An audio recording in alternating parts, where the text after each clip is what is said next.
Exercise 12 Legal Dictation All Court. Get ready.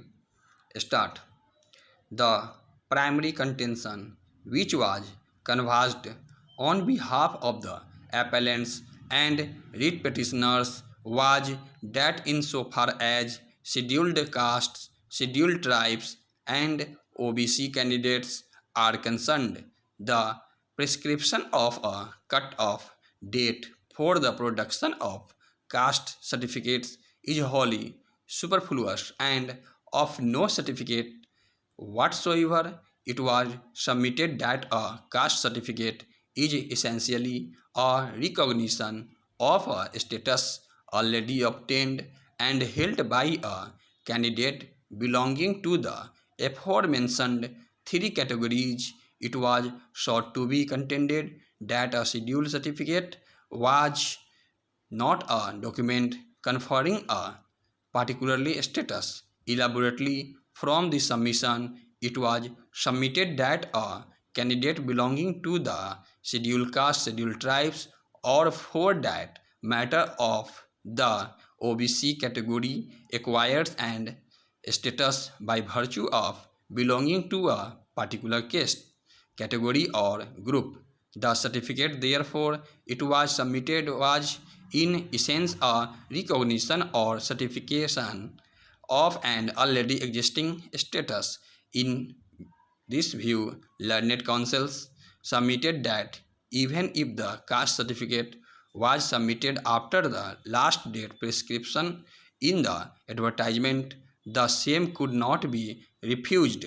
It was further submitted that the prescription of a last date for submission of such a certificate clearly did not prescribe to any rational inasmuch as a holder of the said certificate belonged to that particular category, even belong the date prescribed in the advertisement, and even thereafter it was then submitted that such a prescription being read into the provisions of an advertisement or recruitment notice would not only to be irrational and arbitrary but also violative of the constitutional guarantees enshrined in Article 14, 15 and 16 of the Constitution.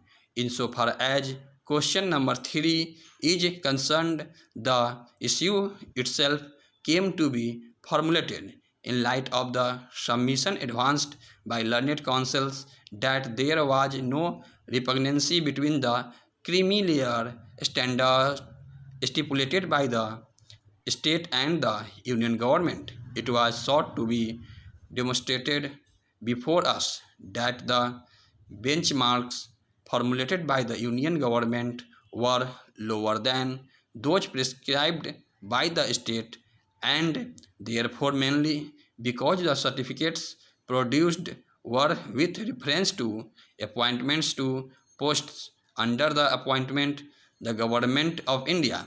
The same could not be discarded by the state respondents.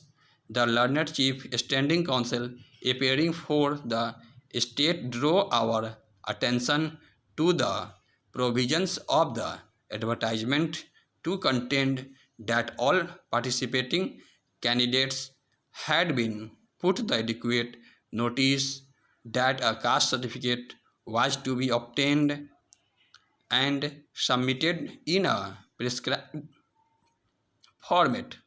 Each further contained that the advertisement not just prescribed time limits within which a caste certificate on the prescribed format was no be submitted, but also stipulated the consequences of a certificate not being submitted within the time fixed thereunder.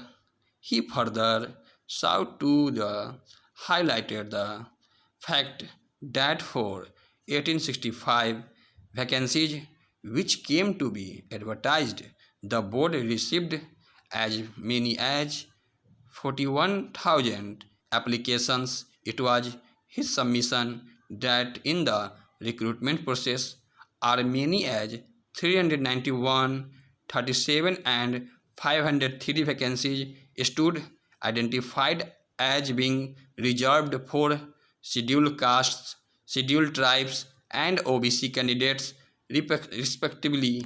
Stop.